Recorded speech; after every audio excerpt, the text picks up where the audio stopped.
Hey everybody, welcome back for Thursday Thoughts. Tonight I want to cover a couple of intertwining topics. Recently, the majority of our team went up to New York City for the New York International Open in what we consider our first major tournament of the year. And I spoke with everybody afterwards and kind of did a debrief, which I like to do after every tournament. And in speaking with most of our athletes, a common theme started to come up, and that was how they felt that their performance didn't, or the way they felt about their performance was that it didn't really feel good while they were doing it, and afterwards they thought their performance was much worse than it was. And so tonight I want to talk about the relationship between your training, your tournament prep, and your actual tournament performance or your execution, and how those things are intertwined. And so, first off, I want to start off with the tournament itself. So, when you go to a tournament, many of us, I'm sure all of us have experienced the situation to where we go up there and when we perform, it doesn't feel the same way that it does in training. You might be feeling really good in training and everything is just clicking, and then when you go out there on the tatami, nothing seems to go right, or it doesn't feel, if you're doing kata, it doesn't feel the same way that it did. It feels less powerful, or I hate to use the word powerful, but it doesn't feel as good, I guess I should say. It doesn't feel as connected. And why is that? A lot of that has to do with the environmental factors of competing in a tournament that are beyond your control. So, right now, we just found out a couple days ago that the Olympics for 2020 have been postponed until either later this year or sometime in 2021.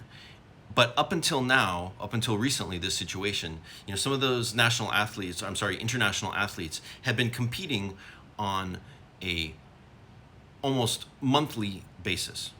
So they're traveling, they're staying in hotels, they're eating food that's different, and all of these environmental factors come into play. You're at a different venue. If you're a local athlete, for example, maybe this is your first time at nationals, and so the situation it might be much larger venue, much larger tournament than you've ever competed at before. And so those environmental factors that are outside your control often play a role. And what we see is that what your 100% output, or the output at 100% that you want to put out, in reality comes down to about 70-75%. Right? You think you're putting out 100%, but in reality you're only putting out about 100%. About 75% of what you normally put out when you're in training.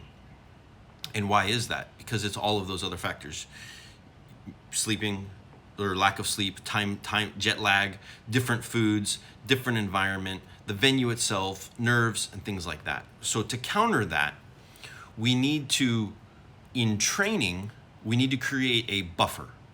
If that 100% becomes 70% at the tournament itself, we need to ramp up our 100% and bump that up to 130%, so that when we're at that venue or at that situation and all those other factors come into play, the amount that we can still put out is the intensity that we can still put out is what our previous 100% used to be.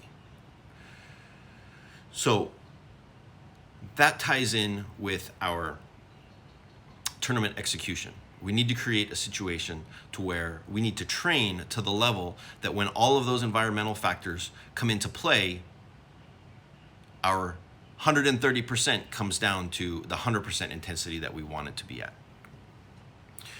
So now I'm going to switch and kind of talk about, well, how do we do that? Part of that is our training, right? Well, if I train hard and I go to the tournament, I'm going to do well, right? Well, not really. Hopefully, but let's not leave it to hope. So one thing we need to do in training, well, let me step back. There's a phrase out there, or a saying, that's train like you fight, fight like you train. And that's easy to say, but what does that mean? I often tell our athletes that when they go to a local tournament, when they go to New York City for a big tournament, when they go to to the US Open in Las Vegas, or when they go to nationals, wherever it is, that needs to be the same as every time they're competing, or I'm sorry, they're training in the dojo. Every tournament needs to be just another tournament, or just another kata. If you're doing a kata, if you're a kata athlete, this just needs to go out and just do another kata. But how do you achieve that? You need to create the environment in your training that replicates that feeling of competing, so that when you're training, you're actually going through your kata, through your training, as if you're at the venue, as if you're at the national championships or the continental championships or at the world championships. So you're training your mind so that every time you go, you're training your mind and your body so that every time you go to training, you are winning an event, winning that premier event that you whatever your goal is. Okay, whether it's national team selection, a Premier League or a Series A tournament, whatever that is, so that you're factoring all that in every time you go to training, every time you do a kata, every time you do kumite, right? You're sparring somebody, you are winning a match. And the way I like to do that, it was actually introduced to me by Coach Akira at JMAC Karate. He's one of the U.S. national team coaches. And he played, at one of our coaches seminars, he played a video by Kayla Harrison, a U.S. judo gold medalist. And she has a visualization to where she creates the whole day, from the time she wakes up to the time she wins the gold medal at the Olympics, and all of her matches and her warm-ups, her matches, her cool-downs and warm-ups, and her snacks between matches. And she creates this whole process, and she runs through that over and over again.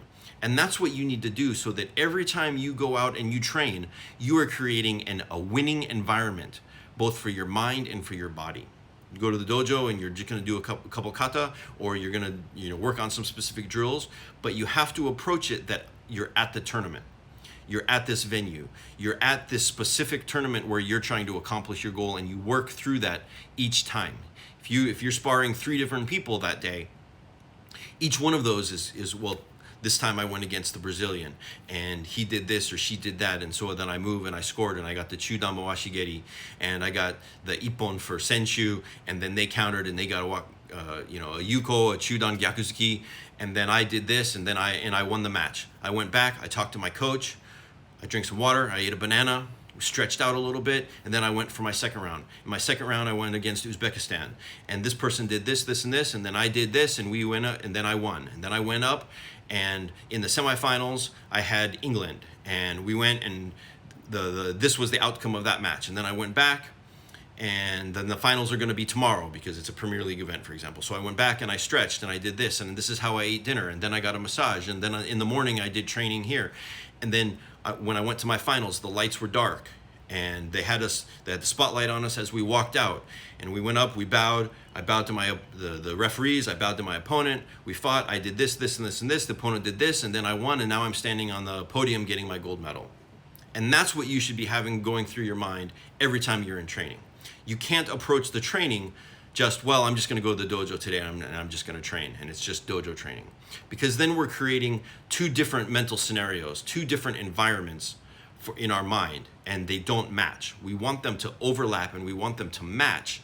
Our training and our competition need to be the same, and we need to create that winning environment so that every time we do something, we have a positive winning outcome. To put this all together, I talked about how we need to increase the intensity of our training so that when we get to a tournament, the environmental factors there that can inhibit or bring our intensity down still allow us to put out our maximum intensity, the 100% that we want to put out. And to do that, that's how we tie our tournament preparation and our training together, by making sure that when we go up there and we compete, we are always competing in a winning situation, and we're putting out, that gives us the ability to put out that maximum effort. Every time we go up there, we're competing against the national champion or the continental champion or the world champion every time in training. And then that will carry over, that will help marry our training mental attitude, our training state of mind, and our competition state of mind and put them into one, so that regardless of whether you go out there for training or whether you're at a competition, you're creating that winning environment, and that will lead further to your success. So I'd love to hear what you think. Now, go get to work, and we'll see you out there.